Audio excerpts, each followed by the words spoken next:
Oh, okay. The blue button. Touch the blue button. There you go. Hello. Hello, Joanna. Hello, and I'm going to take the recording back off just so. Well, welcome to this mastermind on why 21 days and how we can learn to live with the defects that we may have been born with. Now, I had prepared to share, and I don't think I can get that done on the phone that I'm recording on right now, but I had prepared to show you a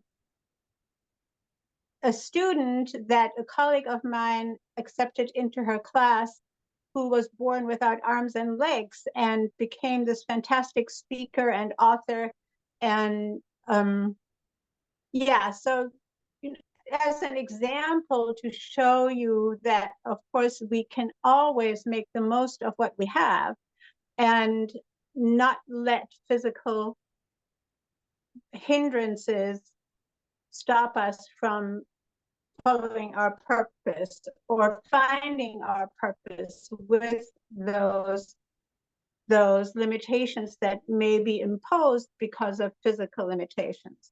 Now, a minute as to where I am sitting right now, in a way also with limitations, because I am in transition in my friend's garden cottage, which is an unfinished little cottage and with very limited facilities. And therefore, I had to get a portable system to even be online. But all of that is possible, but we adjust to the given circumstances, right? So that's where I am right now. I just took some sunshine outside in this beautiful yard. I should really show you. No, I don't want to jinx it. And turn the camera around. So here we are.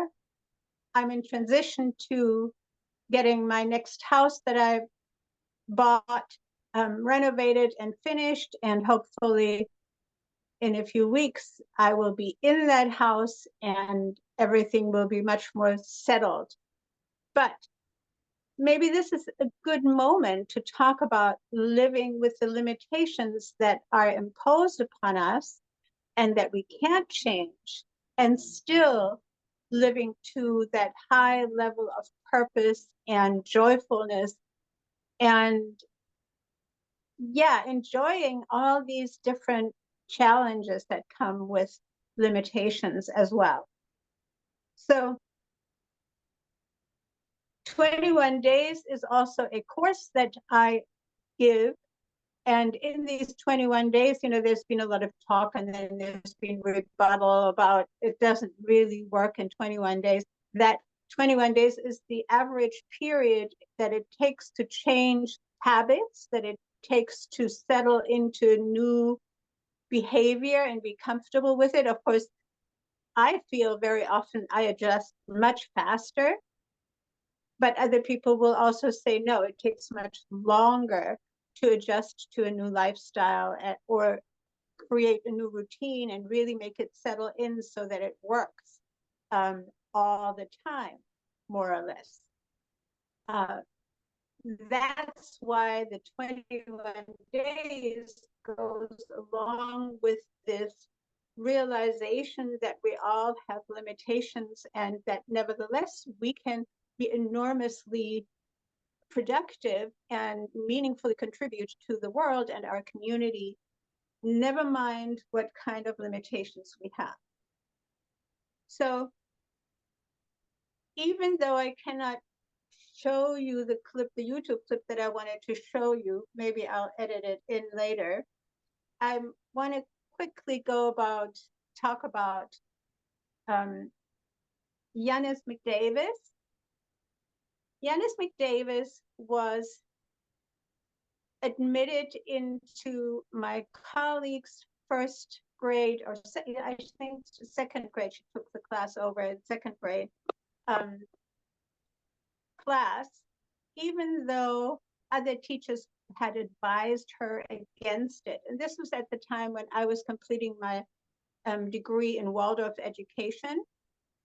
And Astrid is her name, and I were close friends and had a lot of these forward thinking, what we felt a little bit revolutionary ideas, even in Waldorf, to move things into the direction of more inclusiveness, more modern approaches to the world. And so she decided to accept this little boy who was born without arms and legs, with just one little stump on one side of his trunk that he could move and use to hold things. And of course, he was using his mouth and teeth, beautiful face,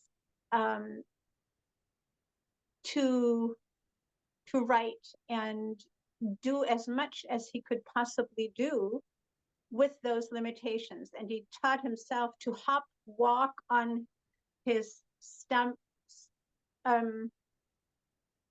So he was very fit and would actually join into games, and instead of catching a ball, he would just hit it with his head. And the beauty is that when we have that kind of integration, and when we teach a child, he was adopted into a family that had adopted a bunch of kind of discarded children, as horrible as that sounds, right? Children who the parents didn't know what to do with. And Yanis was one of these children, and his mother was very, very encouraging, his adoptive mother. So, and she did not do everything for him. She encouraged him very much to do as much as he could with this little stump. And the whole school loved Yanis. Of course, there were other children as well, because the original approach of Waldorf is to be integrative of the entire spectrum of society. So that, then when he had his next electric wheelchair, kids would compete to ride with him and so forth. But the integration and the meaningfulness of somebody who has impairments that require others to community to come closer together, it encourages the entire, whatever group or community that person is in, to collaborate, to make sure the other person is catered to. That good old saying, do unto others as you want done to yourself, right? So it encourages that whole dynamic into a direction that is a lot more humanitarian and human and fun. I remember there was always a lot of laughter around Yanis. And then as an adult now, he's now probably in his 30s. He has managed to travel around the globe, because one of his goals was to travel and see other countries. And he would have friends helping him. I'm sure all of this was financed also by, he would always have somebody filming his expeditions into the world. So he's been on Mount Masapichu, what's the name? No, he's been on mountains, and he's swum oceans, and he's done everything without arms and legs. So just to close that out, and the books by Yanis with a J, so we would probably say Janis, but it's pronounced because he grew up in Germany. Yanis McDavis can be found in German and in English. So I just wanted to put that out there. He has, of course, there are videos on YouTube about him and interviews with him and so forth. He has become a real personality because he was not letting it stop his being and his incredible brain to, yeah, the fact that he was limited in his physical abilities. And, you know, what I call in this particular mastermind, defects that we're born with. So my own defects are plenty too, but they seem so minute in comparison to Yanis's, right? I was born with a hole in my heart. My toes don't curl, so I have really weak tissue. I, you know, have my liver doesn't function properly. I had fatty tissue tumors until I went raw, and again, you know, that stopped those challenges to my liver, and it started being functioning fine. So we can, of course, adjust to many of those challenges by changing our lifestyle, but if we can't, we can work with those impediments or defects almost as though they were tools to give us an opportunity to arrive at more greatness. So unfortunately, we don't have many people with me on this mastermind, but I wanted to ask Shirley, who is still with us, I think, whether she was born with any defects that you want to report about quickly. When I was a child at age 4, I was shot with pesticides. The government were pesticide all the area of Iowa, the Swedish community, but they were doing it all over Iowa for the crops. And Shirley, excuse me, was that DDT? DDT, yes. And okay. They gave us one of these type of, it looked like a can with about a 24-inch tube, and you had this pesticide in there, and they said you don't want to have any bugs anywhere. Well, there are lots of bugs, and those are natural for organic. Okay, you don't want to have them. They're harmful. It's so you're supposed to shoot this all around for any bug in the house.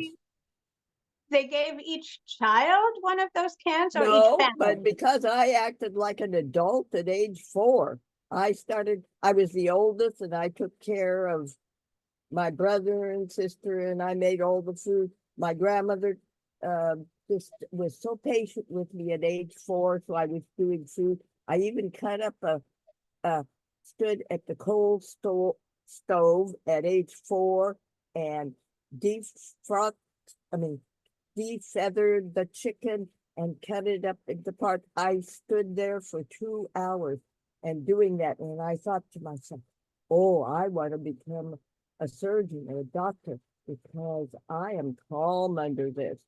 Well, I never told anyone, but I wanted to become a doctor, but never told anyone. Yeah. Father so and what mother happened were with the engineers. pesticide? What effect did the pesticides have on you? Okay, I became paralyzed. Really? Yes, and then I passed out. Well, that's a part of it. I wanted to have a Girl Scout house in the back. It was like a storehouse when we moved in, and our house still stands there.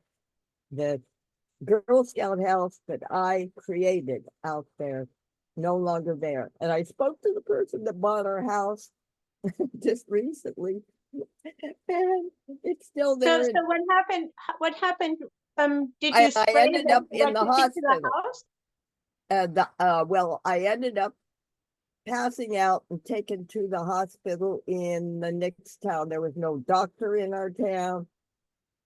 And my mother would come each day. Excuse me, Shirley, describe what happened before you passed out. What made you pass out? Well, every day I was working on this Girl Scout house to have this for others, and I didn't ask others to help me. I was a person that was just, I could work alone, and I But could, how did that, Shirley, how did that have to do with the pesticide? well, I What also happened was with the burning pesticide?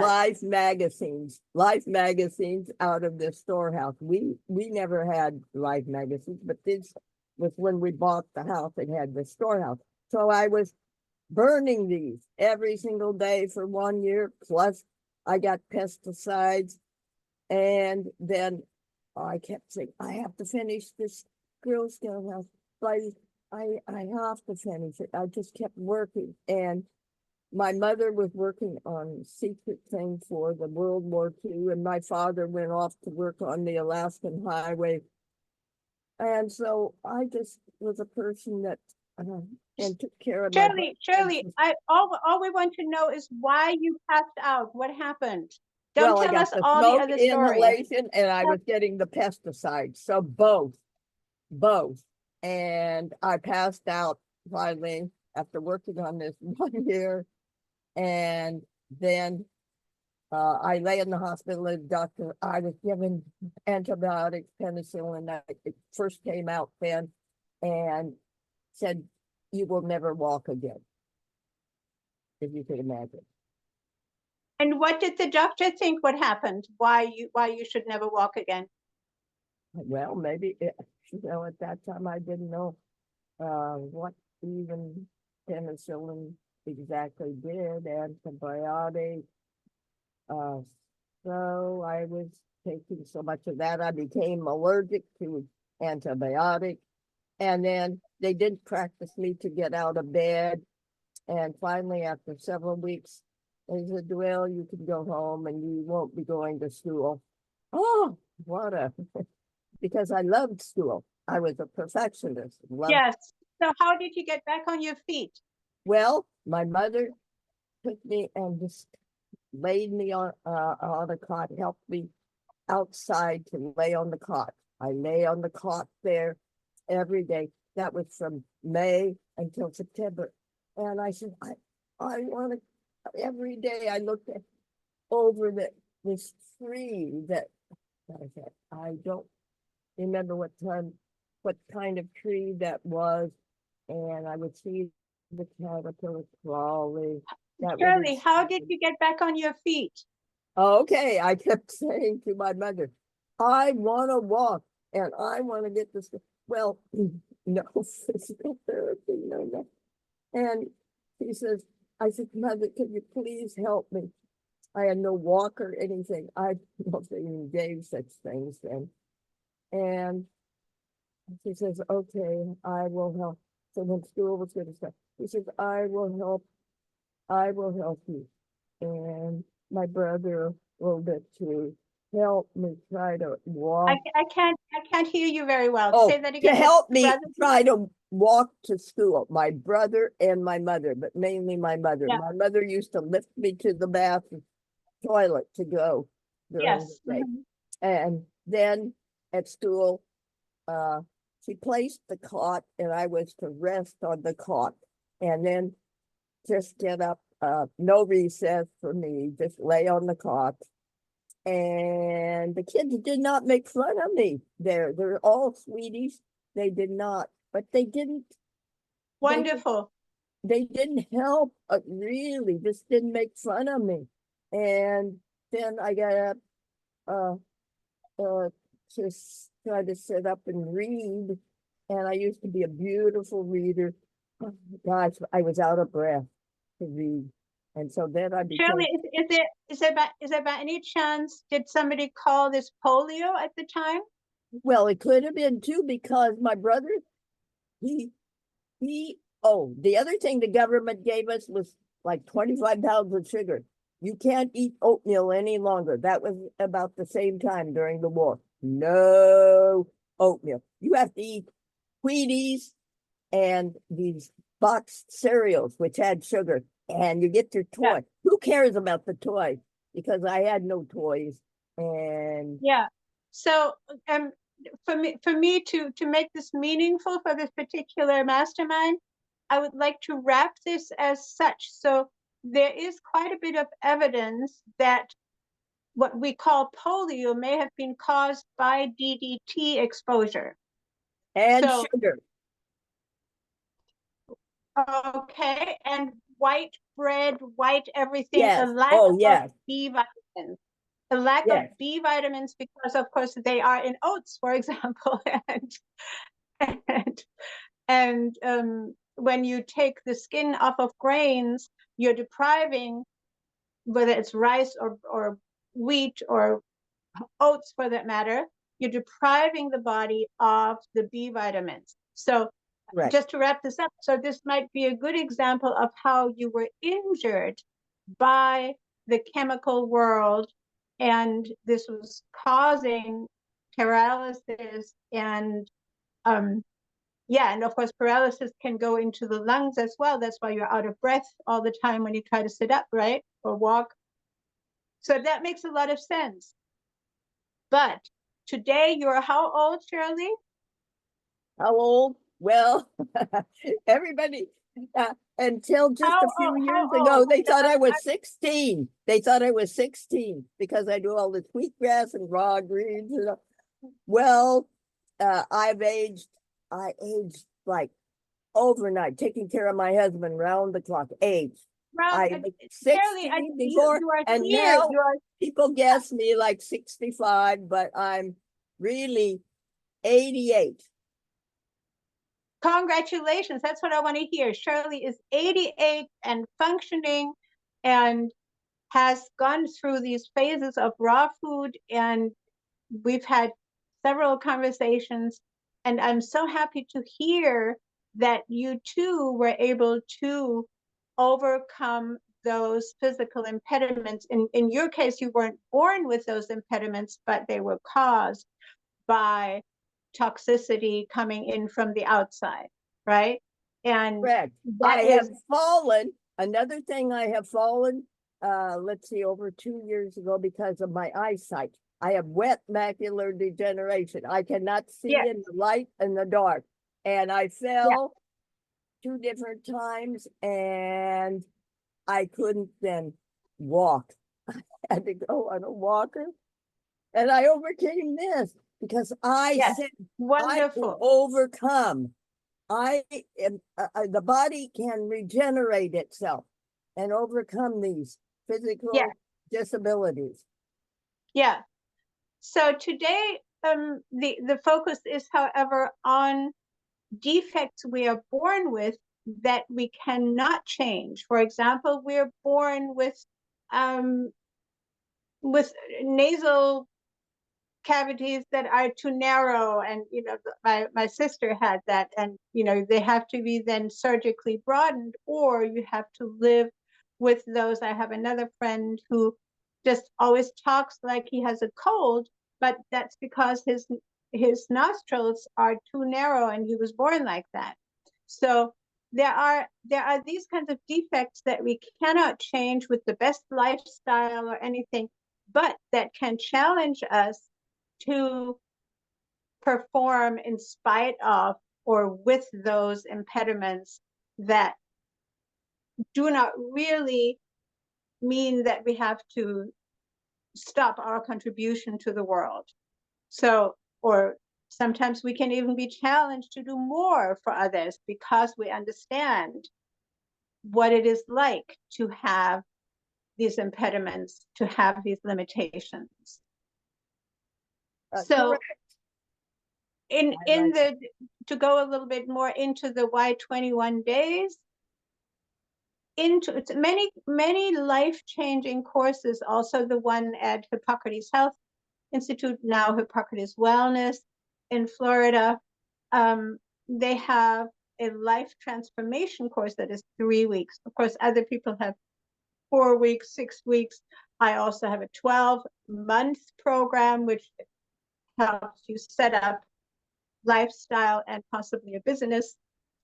So therefore, I wanted to get to the shortest possible time in which we can actually change our approach to life and work with what we have to the best of our possibilities.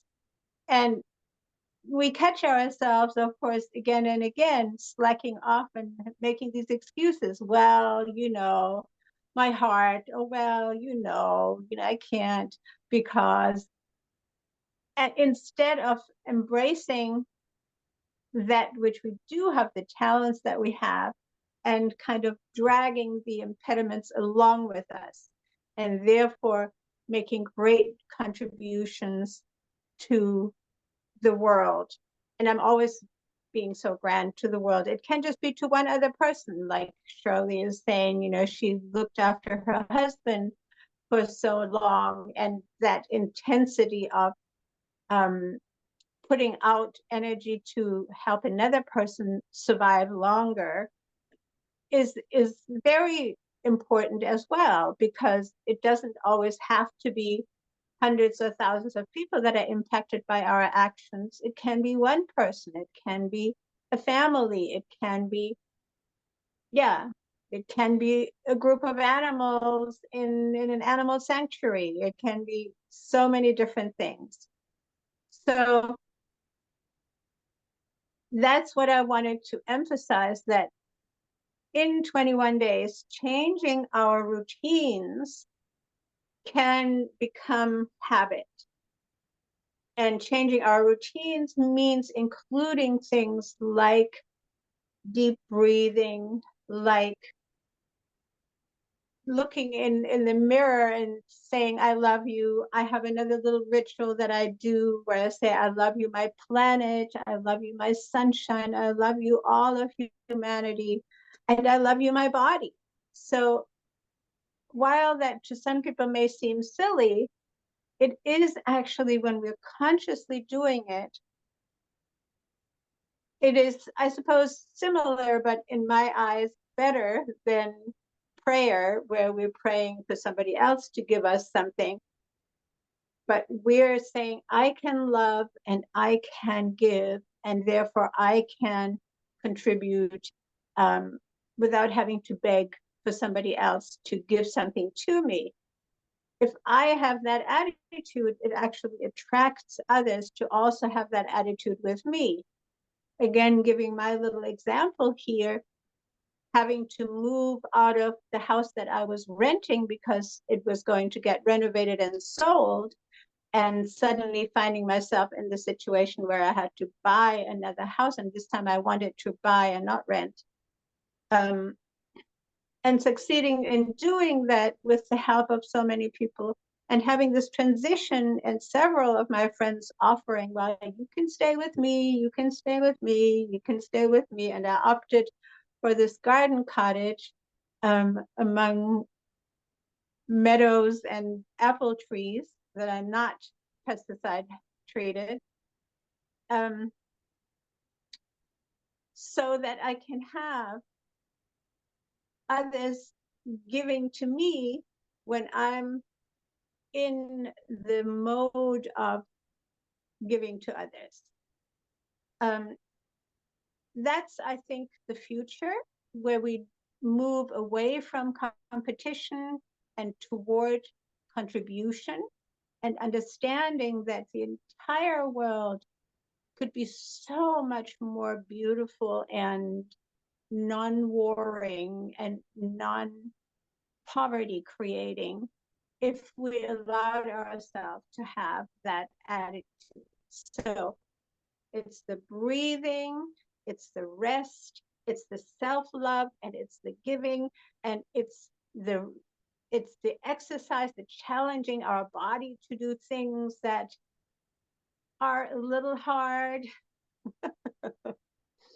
but getting into the routine and understanding that if we go to sleep without having done any exercise, we will feel not quite right. So therefore, there's an exercise routine that I recommend that I do on my bed. So even if I didn't get to going running or doing other exercises, my programs, I can still, before going to sleep, spend 10 minutes exercising on my bed. And it still is effective. So creating that routine of going through all these steps. Another one of the steps is water. You want to drink really good water, at least half a gallon a day. You know, of course, most healing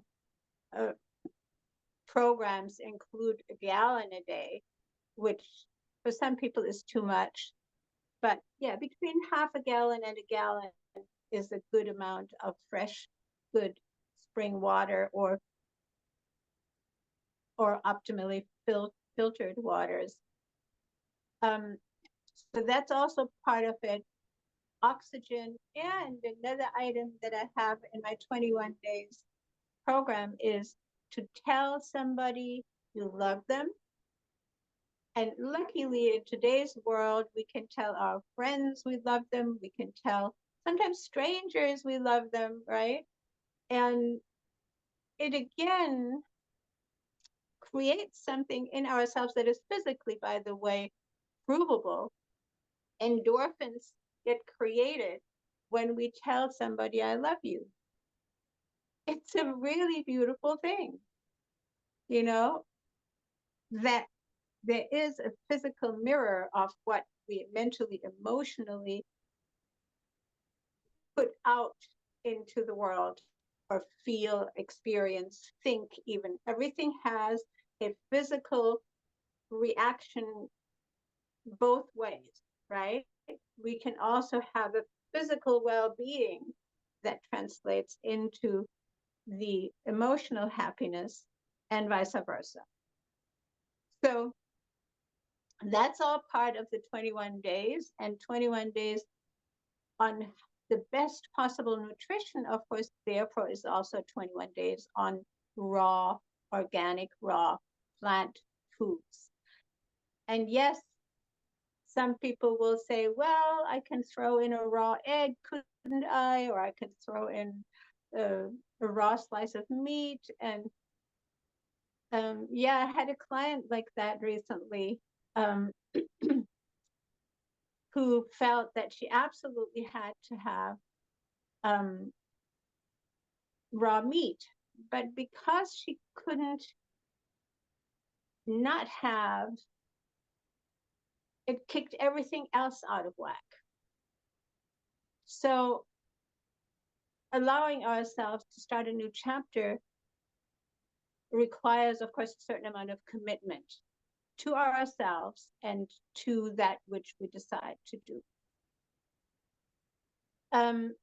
So yeah, 21 days is this 3-week, 3 moons that put us into a new rhythm. You could also, of course, say, you know, the moon cycle is 28 or 29 days, really. But it is within that period that we can come to terms with what we have and put out more of our own ability, of our own talent than we thought possible. So that's what the 21 days on raw does, and what the allowing ourselves to live with our limitations, but using them as challenge to catapult us forward into the purpose that we can have and that we decide we have. And the purpose can change during our lifetime. You know, we may have a period where we're, like in my case, where we're teaching, a period where we're in entertainment, a period where we're, etc., where the focus is on different areas, and it doesn't have to be one streamlined purpose, but for some it is, and that's perfectly fine too. All right, so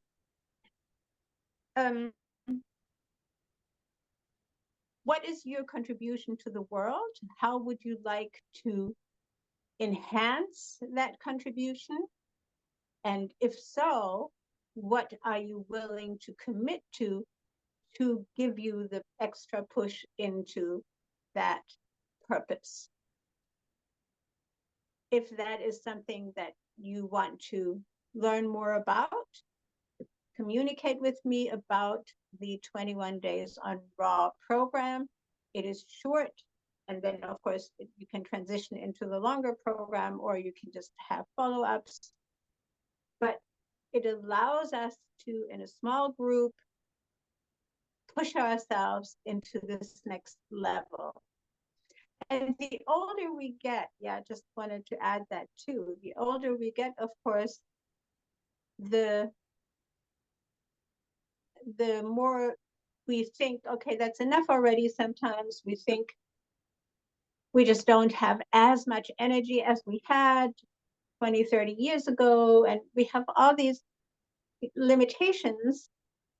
And those too can be taken as factors to push us into a routine that accommodates the fact that, yes, this body is 70 years old. It cannot do the same as it did when it was 30 years old. But in some cases, it can actually do better. I had never run any kind of race. I ran my first 5K race at 64 because it was always, oh no, I can't. My heart, my muscles are too weak, my tissues, my whatever. I ran my first 5K at 64 and my first half marathon. No, what was it? First 5K at 62, first half marathon at 64. That's how it was. And I don't know whether I'll do another half marathon. I keep thinking I want to, but I have become slower. I have become very slow. You know, it's just a trot running that is not at the same speed that I acquired in those 60s. We'll see what the 70s will bring. At the moment, I'm pushing. So join me to push for your extra level, next level. Shirley, would you like to tell us what your purpose now is that you feel? My perfect You now said you're is going on having interviews.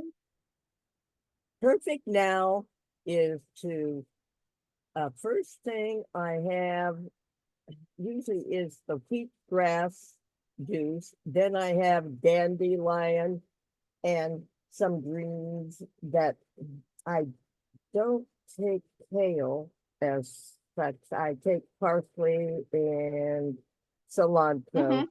But I So that's love your food dandelions. regimen. They are for the liver. Oh, absolutely. Dandelions are marvelous. But what do you feel is your purpose in life now? My You were purpose talking in about life, interviews. doing the interviews and then writing the interviews down, and then they are going to be part of my memoir. Yes. Yes. Mhm.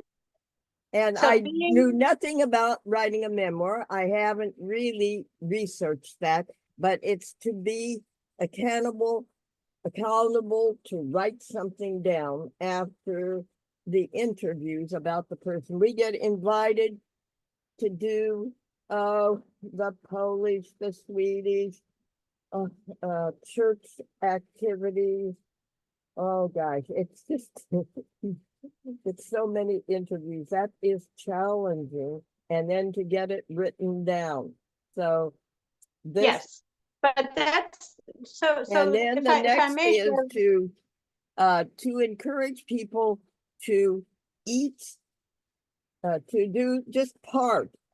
They start out with a small step, and then that builds on the next step, and they just keep doing. They don't have to be perfect. You do not. I got over that several years ago in teaching kids. Do not be yes, perfect. We're not I going to agree. follow anybody else. Don't compare yourself to anybody else. Well, but yeah, I hear you, but you still have to take example of people who did it so that you know that you have a path to follow, right? Yes, yes. That Well, you are an inspiration. Dr. Uh,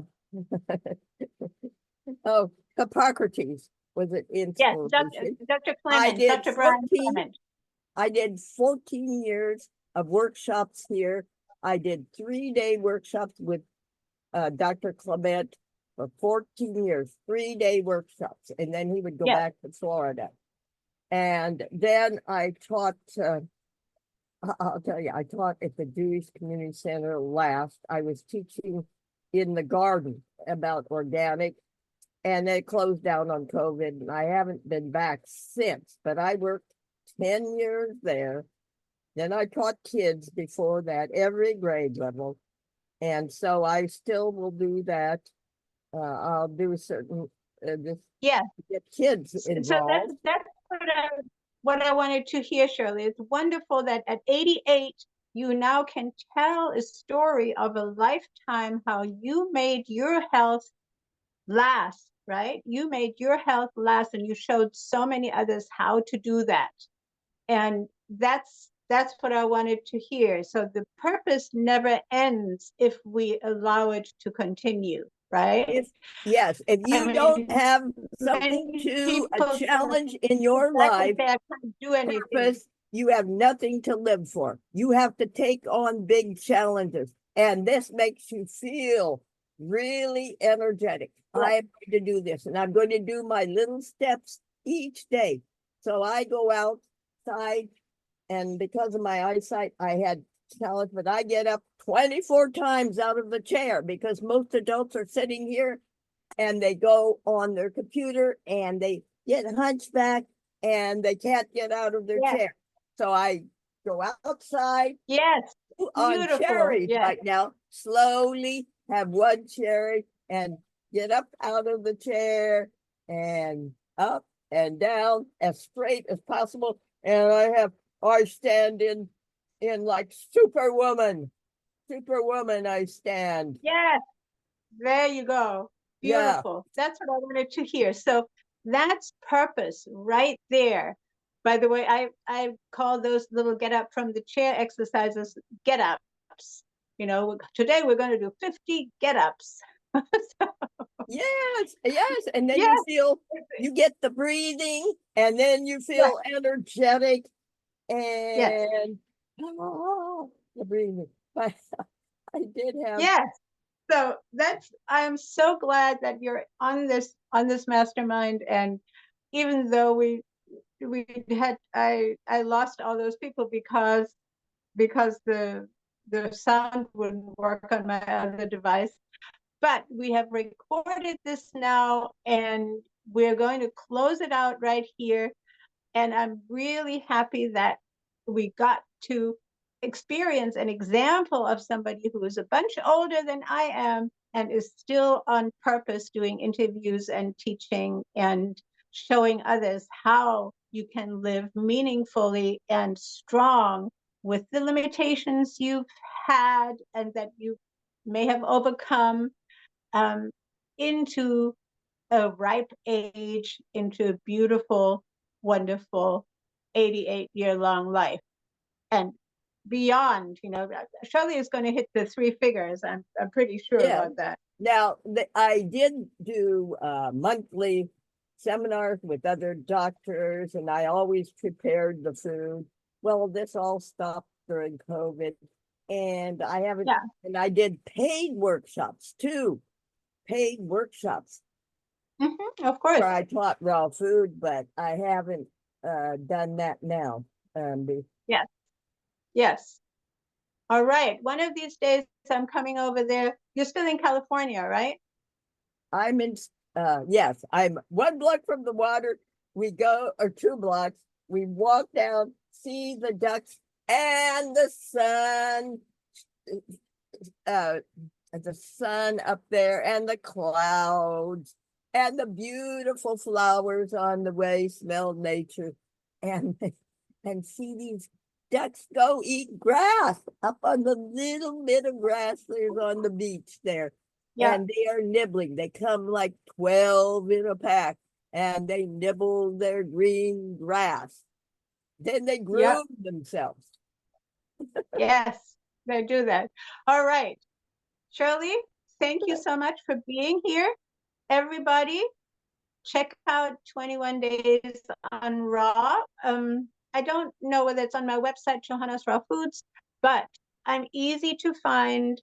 Just Google Prof. Johanna Sophia or Professor Johanna Sophia, and you will find me and all kinds of connections and possibilities of studying with me, learning with me, and starting your next chapter at that elevated level, at that purpose, into your next era.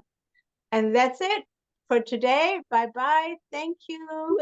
Thank you so much. I love you. You look beautiful right Oh, now. I love you Happy. too, Shirley. Yes. Yes. Oh, I'm so glad you did that. Let's Yes. say that every And day. I you are love you getting this too. new home. And you're going to teach the Yes, boys I up will. I look there. forward to creating my edible garden in my new home. Oh, yes. And you can tell, inspire others to have their own little tiny garden out there. Absolutely. That's exactly what I'm going to do. So, mwah, mwah, mwah. Ciao. Yes, Bye-bye. yes, success to you.